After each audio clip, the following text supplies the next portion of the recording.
What up, YouTube? It's your boy Dirrell, aka Big Cool, coming to you from Colossal Boxing Talk, and I'm here to give you my rundown on tonight's Showtime Championship fight card, headlined by Brook and Porter. The first fight of the triple header was Daniel Estrada taking on Omar Figueroa.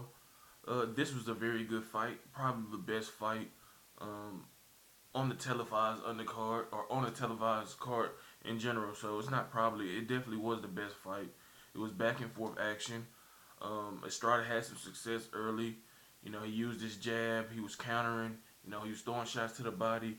He looked like he stunned Figueroa a few times, but he engaged in the type of fight that Figueroa wanted, and that was a toe-to-toe battle, and he paid for it.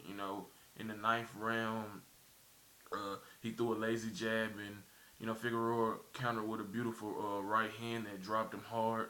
Um, Estrada got up, but not that long after that, it was ended. Figueroa hit him with you know, a flurry, and the referee jumped in and stopped the fight. Rightly stopped the fight, to prevent Estrada from receiving any more unnecessary damage. Now to the co-main event, we had the rematch with Sakio Bika and Anthony Dirrell. You know, it picked up where it started off. It wasn't as great as the first fight. It was a lot of roughhouse tactics, headlocks, throwing each other to the ground, punches behind the head, punches when fighters was on the ground. It was just a sloppy fight that was hard to watch, but not hard to score. Uh, Anthony Dirrell, hurt Bika several times throughout the fight.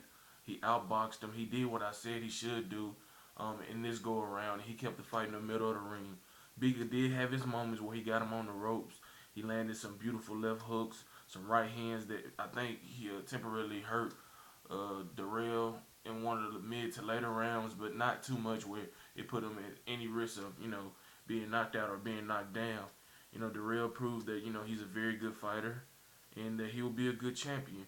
He kept his composure, early on. He came out like in the first round, once the bell rung, he came out guns blazing trying to get Bika out of there. He said he was going to start fast, and he kept that word. But, he won a, 12 round unanimous decision.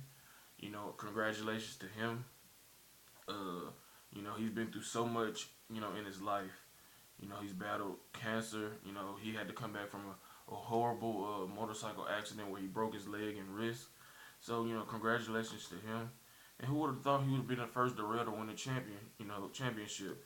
His big brother Andre Dirrell, Olympic bronze medalist, the more, skillful one, would have thought by now that would have been a champion. But, we know what happened in his career, and I don't want to talk too much about him. But, congratulations to Anthony Dirrell, well deserved.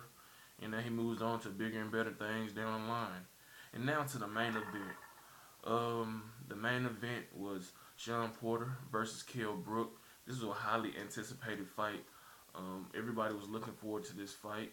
We wanted to see how good Brook was. He was an undefeated fighter. Coming in, he had two tough fights with Carson Jones. It was questions about his chin and how good he really was. Coming about the competition he faced over there in the UK. Porter, we know Porter. He's a power puncher, very good skill set, quick hands, aggressive, just super strong. Fun guy to watch. He came out as typical self. He pushed the action. Excuse me. He was very aggressive.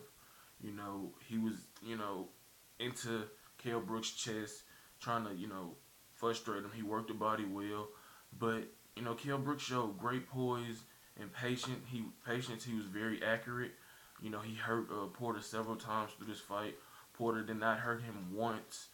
And he got his rhythm. He started timing Porter. It was a very close fight because Porter had his moments where he was landing clean shots, especially to the body. But he was just too reckless. He was just too seemed like he was too jittery. I thought he would be able to outbox Brook, but Brook's jab threw his rhythm off. He doubled and tripled the jab. He killed him with the three-punch combinations. The right uppercut, the right hook, the left hook, the straight right. He did some okay work to the body. It was a very good performance. I did not like the holding that Brook did. He did do a lot of holding, but you know, Porter did hit him behind the head a lot, which I feel, that happened because, of the excess holding. But, Porter was like a pit bull in there. He was trying to, muscle him, get him to fight his type of fight, but that did not happen. And that's the credit to Brook and his team for putting in a very good game plan. He did what he had to do. He was accurate. He was powerful. He was quick. He was elusive. He was elusive enough to avoid Porter's big shots throughout the whole fight, and he won a majority decision. And the thing's funny that the British judge scored the fight a draw, and the two American judges gave the fight to Kell Brook. It was a close fight. I scored 7-5 to in favor of Brook. The judges got it right, and I look forward to seeing Brook again as well as Porter. I'm a big fan of Porter, and I look forward to seeing him get back in the ring and trying to regroup from his first career loss, against a quality opponent. And now you can start to drum up the interest of in a domestic battle over there in the UK between Kell Brook and Amir Khan. Kell Brook has been calling for a fight with Amir Khan for the longest, so I expect that fight to get a lot more steam now that Kell Brook has a title. Amir Khan sees, he's feeling comfortable. He told him to go do something to, deserve a fight with him, and he did. He beat Porter in America, very impressively, and he showed that he's, an elite fighter, so Kell Brook versus Amir Khan, bring it on. Hopefully it gets made. No excuses for Amir Khan. He's looking for an opponent in December. I don't know if Kell Brook's cuts will heal or if he will be ready by that time, but I definitely look forward to that fight being made either in December or early next year. But those are just my thoughts on the on tonight's Showtime Championship boxing card. It was not very entertaining. It was a lot of holding, a lot of roughhouse tactics that took away from the essence of the fight game and actually fighting.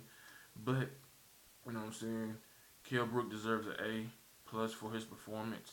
He did what he said he was gonna do. He came out and got the title. Anthony Dirrell, he deserves props for overcoming a tough Sakio Bika to win a unanimous decision. And Omar Figueroa deserves props too. He did what he had to do. He still needs to improve on his defense and head movement. But, he's a power puncher. He's a brawler. And he makes no bones about it. He knows what he is, but he needs to, improve those things technique-wise as well to prolong his career in boxing. But those are just my thoughts on tonight's card. Don't forget to like, comment, and subscribe to Colossal Boxing Talk. And head over to Facebook and like our sports pages, Colossal Boxing Talk, as well as Colossal Sports Zone. In the comment section below, leave me your thoughts and comments and let me know what you thought about tonight's card. Did you enjoy it? Did you not enjoy it?